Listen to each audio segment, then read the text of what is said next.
Hello friends. हाल ही में मैं एक गैदरिंग में गई थी। बातचीत के दौरान हमारे एक 55 से 60 वर्ष के मित्र ने कहा कि वे बीपी की दवाई नहीं लेते, उन्हें बीपी की बीमारी नहीं है। सभी ने बहुत आश्चर्य से उनकी ओर देखा। सबके इस रिएक्शन को देखकर मुझे ये महसूस हुआ कि एक उम्र के बाद बीपी की बीमारी हो ही जाएगी, ऐसा एक स्ट्रॉन्ग अजम्पशन, ऐसी एक धारणा हमने बना ली है। बीपी की बीमारी इतनी कॉमन है कि हर घर में किसी ना किसी को होती ही है।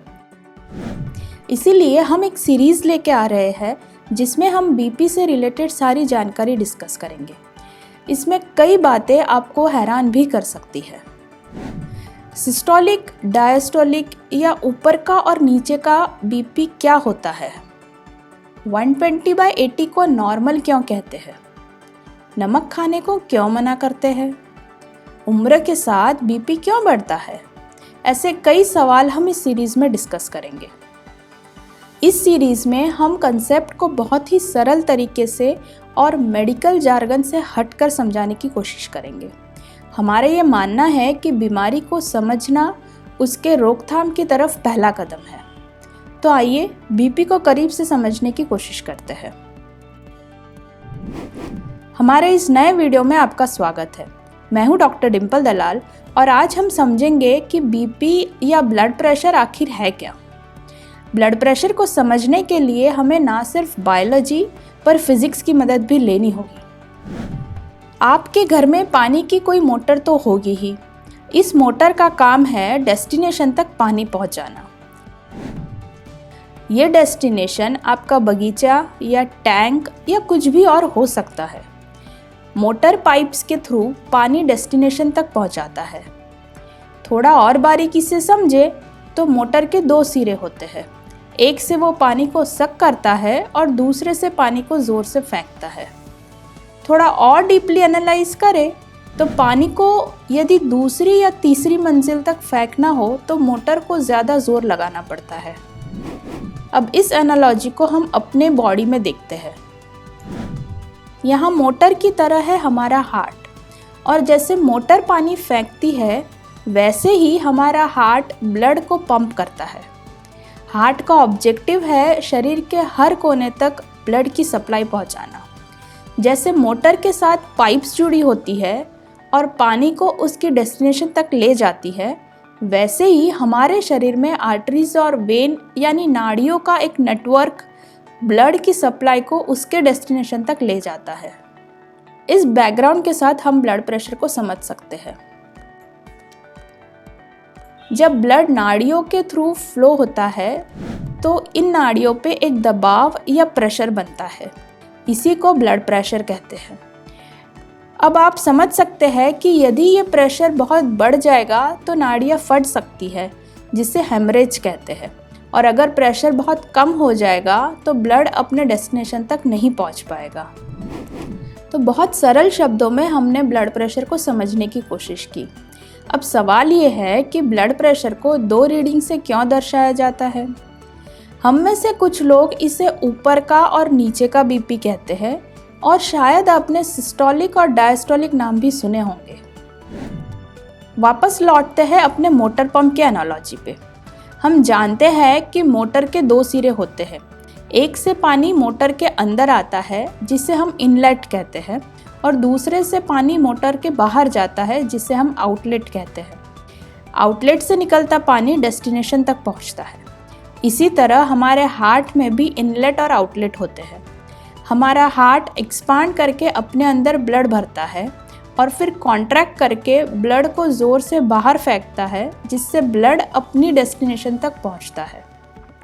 जब हमारा हार्ट बीट करता है और आर्टरीज को ब्लड भेजता है तब जो प्रेशर होता है उसको, और जब दो हार्ट बीट के बीच हार्ट रेस्टिंग पोजीशन में होता है उस वक्त के प्रेशर को बीपी की दो रीडिंग से दर्शाया जाता है।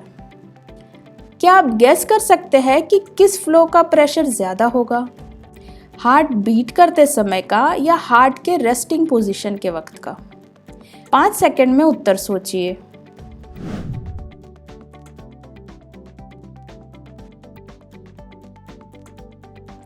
उम्मीद है आपने सही आंसर सोचा होगा। हार्ट से बाहर जाते हुए ब्लड को पूरे शरीर में पहुंचना होता है, इसीलिए हार्ट बीट करते वक्त ब्लड का प्रेशर आर्टरी पे ज़्यादा होता है। इसी को हम ऊपर का प्रेशर या सिस्टोलिक प्रेशर कहते हैं। वहीं हार्ट की रेस्टिंग पोजीशन के वक्त ब्लड का आर्टरी पे जो प्रेशर होता है उसे नीचे का या डायस्टोलिक प्रेशर कहते हैं। एक दृष्टि से देखें तो सिस्टोलिक आपकी नाड़ियों पे ब्लड के मैक्सिमम प्रेशर की रीडिंग है और डायस्टोलिक नाड़ियों पे ब्लड के मिनिमम प्रेशर की रीडिंग है।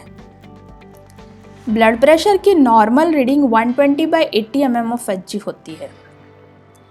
120/80 का क्या मतलब है और बीपी मापने का सही तरीका क्या है, इस पे हम नेक्स्ट वीडियो में चर्चा करेंगे। जाने से पहले एक आखिरी सवाल, ब्लड प्रेशर किन 3 चीज़ों से प्रभावित हो सकता है? 10 सेकंड में उत्तर सोचिए।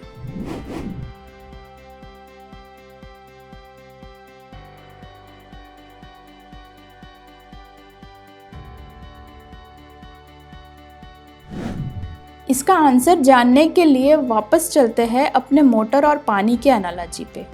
तो आइए सोचते हैं पाइप में पानी का प्रेशर किन फैक्टर्स पे डिपेंड करता है। पहला, मोटर की स्पीड। अगर मोटर की स्पीड बढ़ जाएगी तो वो पानी को ज़्यादा ज़ोर से फेंकेगा और पाइप पे प्रेशर बढ़ जाएगा। इसके विपरीत अगर मोटर की स्पीड कम हो जाएगी तो प्रेशर भी कम हो जाएगा। दूसरा कारण है पाइप का डायमीटर या फ्लो एरिया। यहाँ फिर हम फिजिक्स का प्रिंसिपल लगाएंगे। अगर एरिया कम हो जाता है तो प्रेशर बढ़ जाता है। आपने बच्चों को पानी के पाइप से खेलते देखा होगा। वे पाइप के मुंह पे उंगली दबा के एरिया कम कर देते हैं, जिससे प्रेशर बढ़ जाता है और पानी की पिचकारी दूर तक जाती है। यानी एरिया जितना कम हो जाएगा प्रेशर उतना ही बढ़ जाएगा। और तीसरा कारण है पानी खुद। इमेजिन कीजिए आप पानी की जगह तेल या शहद पाइप के थ्रू फ्लो कराएंगे तो क्या होगा?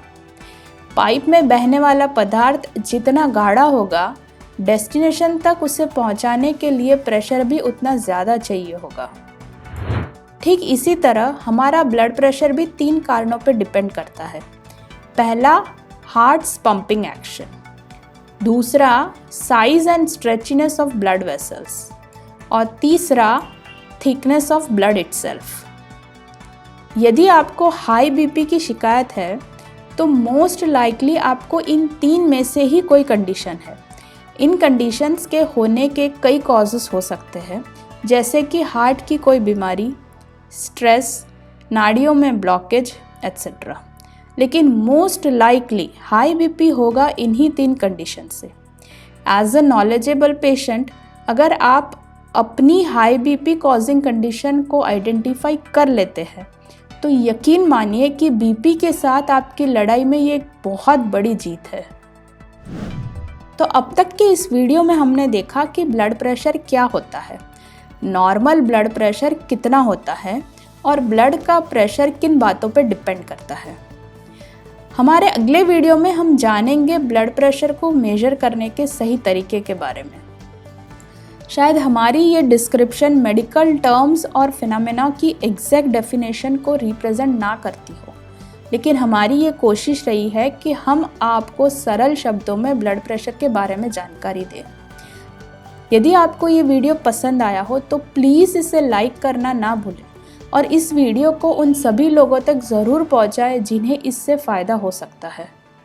यदि आपने अभी तक हमारे चैनल को सब्सक्राइब नहीं किया है तो please do so now. Comment करके अपना फीडबैक ज़रूर दीजिएगा। Thanks for watching, bye.